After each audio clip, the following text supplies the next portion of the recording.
start off with that, shall we? And I'm not going to go through each slide. I'm just going to really sort of talk through some broader points, and I think it's best to have a conversation. The first thing to say, I think the introduction was about thinking into character. What is it? What are we trying to achieve when we are in our research and thinking into character? It's all about understanding who we are first. I think there's a lot of research and a lot of models have been created to understand how businesses are successful. We just heard from Ghana, how Ghana is trying to create the countries and the economic values, but it all boils down to us as humans. And that's where the whole research comes on human potential and human behavior. And we believe in Regent in this research, and what we really believe is success is 5% strategy and 95% is mindset. So if you have the right mindset, then you can execute a strategy. And just writing strategies and beautiful graphs and action points doesn't actually mean the strategy can be executed.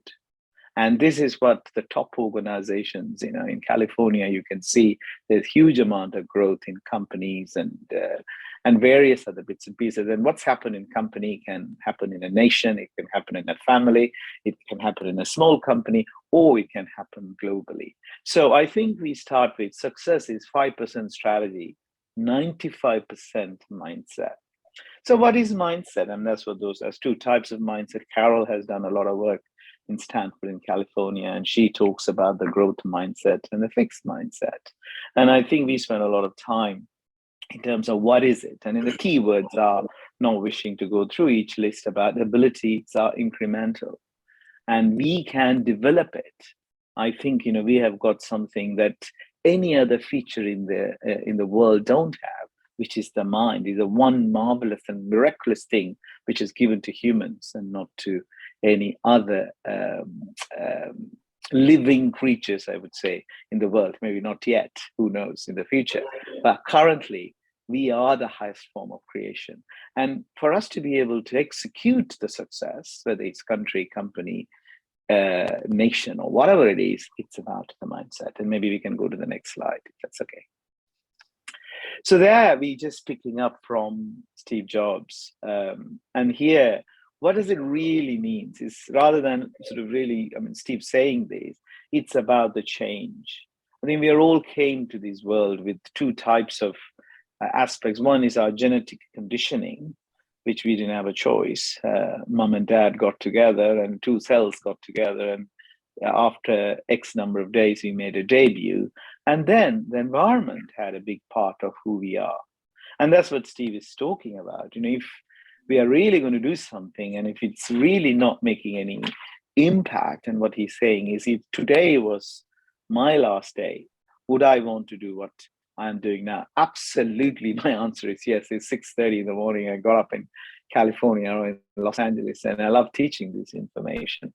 So not just teaching, but to be able to implement them is very important. Anybody can, I always say, words is just free commodity. And anybody can talk, anybody can write something and say it, but can you do it? And that's where thinking into character and our strategy comes in terms of strategy 5%, 95% is mindset, execution, action, etc., etc. So that's what Steve's talking about. And let me go to the next slide, if I may, please. Thank you.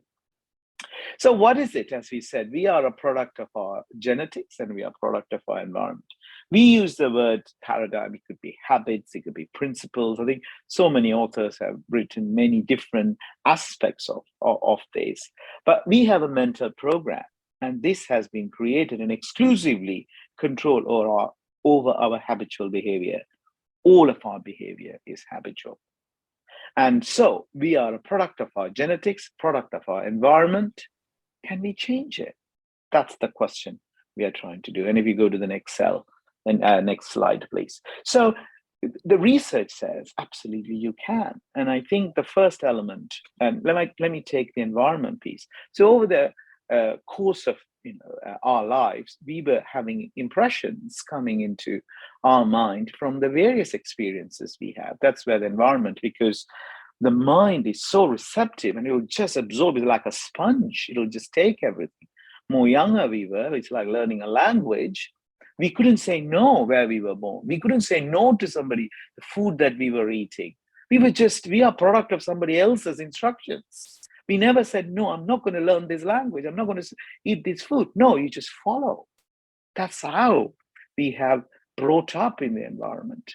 And can we change that? Absolutely, you can. And that's what we are spending time in Regent. We are spending time in this research. How do you do that? And I'll come further down the line and say how that can be changed. The other element is the genetics. Can that be changed? And for many years, we thought, oh, no, we can't. But now there's research. It's in California. Liz Blackburn has got a Nobel Prize for that. And she says a telomere theory, whereby even with positive mental attitude, even the way that you conduct yourself, that little telomeres, the end of our chromosomes are little shoelaces, and that sort of multiplies when the cell multiplies, that can be also changed. So that's good news. So not only we can change the way that we were brought up our environment, and the telomere is called the telomerase. There's a hormone which comes through. With genetic conditioning, there is opportunity to change. Is it easy? Absolutely not. Nothing is easy. It's like asking someone to write with their non-dominant hand. All of you are making notes. And if you just say, all right, then, or you're typing. I think more future we're going to type, but you're making notes. Let's imagine if you can write with your non-dominant hand. How would you feel? That's change. That's change. And we are asking, and what we are researching and we are sharing is not just change, it's about paradigm shifts. It's like I learned how to ride a bicycle, impression was invented. I'm programmed to do that. Now, I just want to unlearn it. That's what London Business School started saying, unlearn to relearn. It's easy to say in words. Go and do it. Can we? And that's what we are doing. So what in our research, there is two types, the conscious mind and the subconscious mind, and the paradigms are sitting in our subconscious mind. And the great schooling system in the universities, you're sitting, the greatest place in the earth. University of Oxford is the greatest place. 1,000 years ago, university started. But we are gathering all the information in our conscious mind, whether it's the physics, the history, or the biology. How do we then take it into action? And the way that you take it into action is you bring to your subconscious mind, which is the paradigms, and you shift. When that happens, the body moves.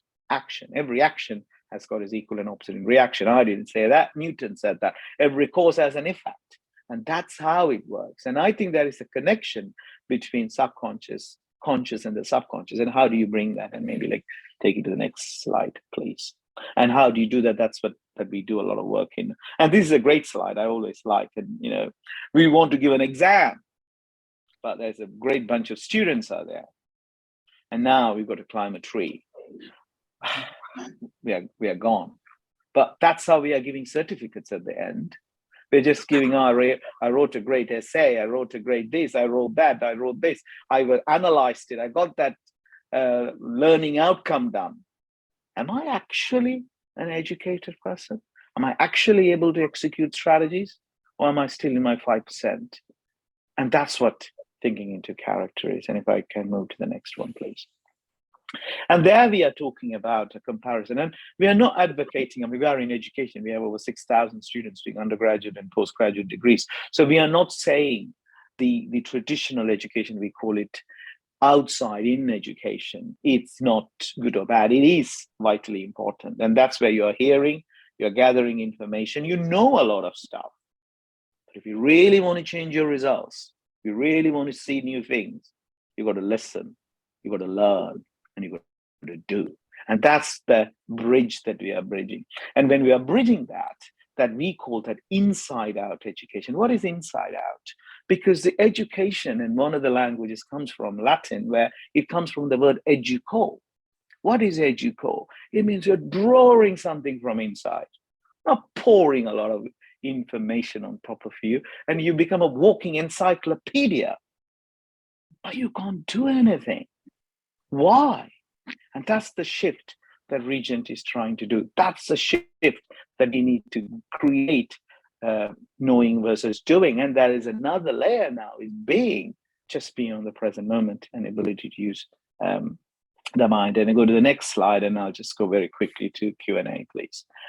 Then there are two ways the paradigms can change, as I'm saying. So this is the way, not just your genetic conditioning, the genetic piece lists Blackburn's research, the telomere and telomeres, which I talked about. Again, if you Google it, you'll pick it up. The other way, the environmental piece, comes by two. There's two ways. One is constant pace repetition. It's like learning music. If you want to be a good musician, you can't just learn the chord one day and say, all right, then I'm going to be Ed Sheeran. It ain't going to happen. Every day, you got to practice it. Business is like that. And I think that's one of the main things in Regent we are saying. Business is not just learning some marketing theories and marketing principles and saying, that's it. I can write my essay. I'm going to be a marketing guru. No, it's not going to happen. You've got to have constant pace repetition if you want to shift your paradigms. And the second bit is some personal experience. And if you may remember, when it makes an emotional impact, you shift. And you don't know why, you shift. And that's the second way paradigms can change. These are not simple theoretical models. These are scientifically proven how the mind works. One of the greatest agency that we have seen. As humans, we have got 4 dimensions of life. There's a physiology, there's a psychology, there is emotions, and this life energy. When that life energy stops, bang, we are in a box. That doesn't mean the whole pieces of our energy has gone. Energy is never created or destroyed. It's there. Because we can't see it, that doesn't mean it doesn't exist. We can't see gravity, but we believe in gravity. Otherwise, we'll be hanging there in Oxford, or I'll be hanging in California. So different part of the world. World is not flat. It's a globe, but I'm hanging. I can't see it, but I believe it. And that's where the whole intangible nature comes in. Then goes into the next slide. This talks about the mind. As I said, we are working through our senses. And now, again, there's a lot of researchers coming, not that slide, the one before, please. Yes, so we are working through our senses, 5 senses. We all know that. Now there is research, there's more than 5 senses. There's something called interoception and proprioception. You know, if I keep my hand like this, and if I can't see, if I'm moving my finger, I know I'm moving it. I'm not seeing it, I'm not touching it. That's the senses. And there is interoception. You know, when you meet someone, when you're happy, suddenly something happens within yourself. This is a supercomputer, ladies and gentlemen. We just need to understand how to work it. We're just looking for answers outside. All the answers are inside. And that's what thinking into character is doing. And the next slide sort of takes about why repetition. Again, it's a sort of a slide when you're listening something, you just lose concentration at times. And therefore, you miss something. But if you do it over and over and over and over and over again, the chances of missing the same information, let's say if you listen to this video, you may have missed what I said about paradigms. But if you listen about 1,000 times, then maybe on that moment, your repetition. So repetition is very important. That's fundamental of fully understanding. And once you add emotions to the repetition, then boy, things started to change.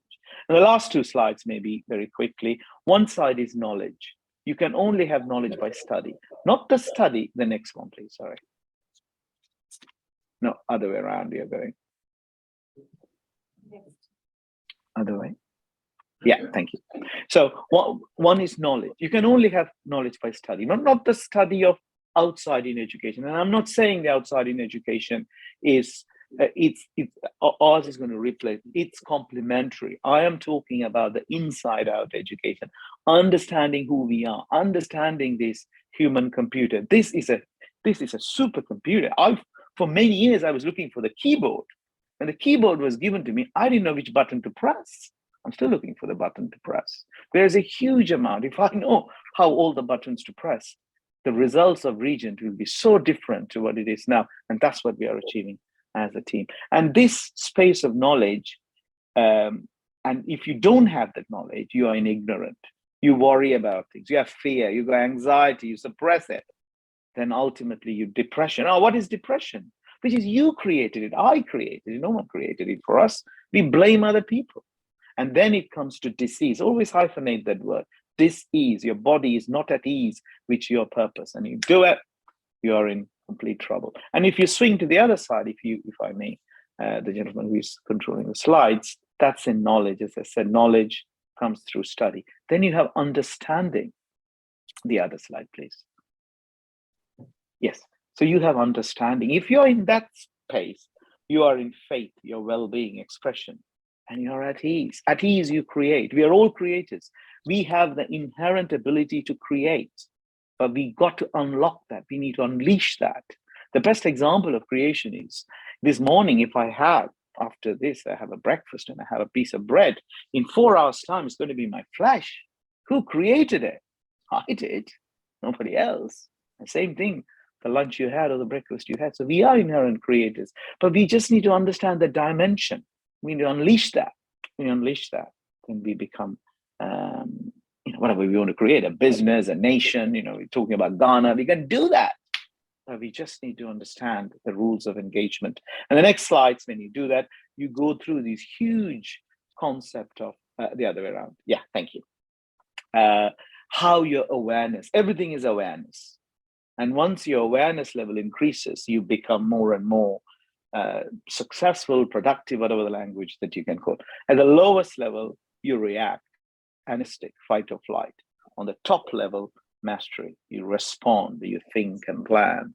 You just don't react. Reacting is a dumb game. You just need to respond. And in between, you've got a number of a level of awareness. If you're interested, I'm sure Dr. Plato is there and Dr. Chris Wood is there, and you can talk to them and we can follow things through. And the last slide, I'm just going to go to what Einstein said, if I may, and then I'll ask for Q&A.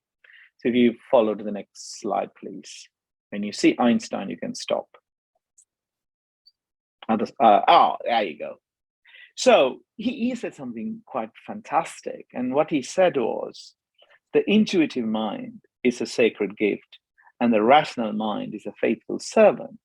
So you can call it educated mind, emotional mind, conscious mind, subconscious mind, any calling. You can put any language to it. But ultimately, one is an educated mind, and the intuitive mind, the other one is a rational mind. And the one on the top of it, which is the rational, the other one is intuitive. Guess what? He's saying we have created a society that honors the servant and has forgotten the gift. We are just spending all the time acquiring a lot more information. Must listen to Einstein. Must listen to, I'm not saying it, he's saying it. But how do you do that? How do you improve that? And there are some tools and technologies available within this supercomputer. One is perception. What is it? What is memory? Imagination. Imagination is the most marvelous, miraculous thing the world has given to us. And we got to use it. If we don't use it, we wouldn't be sitting in a room like that. Somebody imagined that I could come from California on Zoom and talking straight to you in live. That wasn't somebody gave it to us from planet Mars, or somebody gave a hand. It was an imagination of somebody. Then what did they do? They took action. Rather than in United Kingdom, we have lots of good imagination.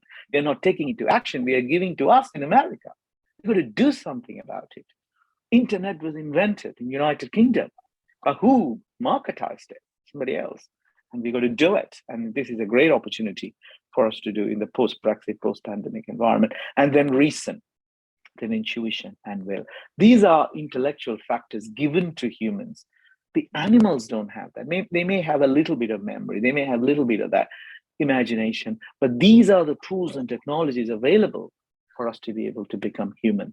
And that's what thinking into character talks us. How do you do that? How do you increase your awareness? And on that point, I'll probably bring that to a landing. So I've got about 10 minutes and happy to answer any questions. But our colleagues are there. Anna is there, Dr. Plato is there, and Chris is there, not who else from Regent is there today. Please talk to them if you need any follow-up, because this is not a one-off event just to learn something. All right, then I got it in my educated mind. Yes, you may understand it intellectually. Yes, you may understand it intellectually. But if you really want to change results, you got to understand it emotionally. It's like a music lesson. I can't come in 20 minutes and sort of quickly show you how to play a piano. You might think, oh, this guy can play the piano well, but you're not going to play it. If you want to play, you've got to practice. You've got to learn. You've got to understand the basics. And you've got to study every day for 15, 20 minutes. Results will change. Thank you very much.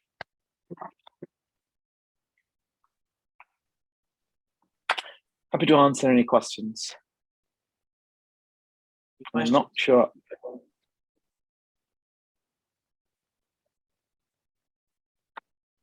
Okay.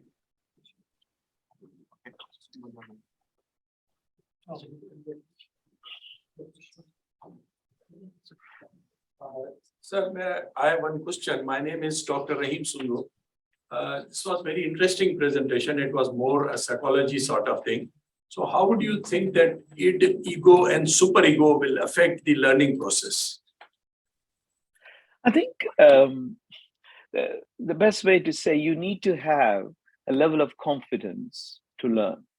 If you have too little, you will just think you're not ready. If you have too much, you will think you know it all.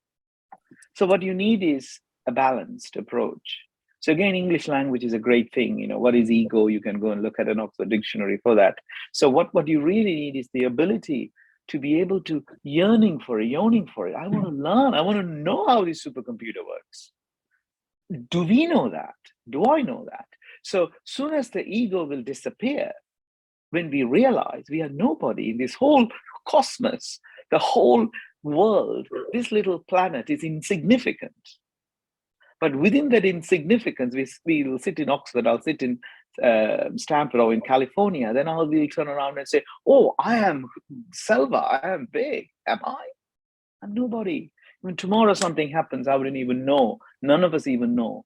The solar system has disappeared. So in the great scheme of things, we are insignificant. But what we are really doing is to have a curiosity to figure out not what's happening outside, but happening inside. We fix inside, the outside will come. It's attraction.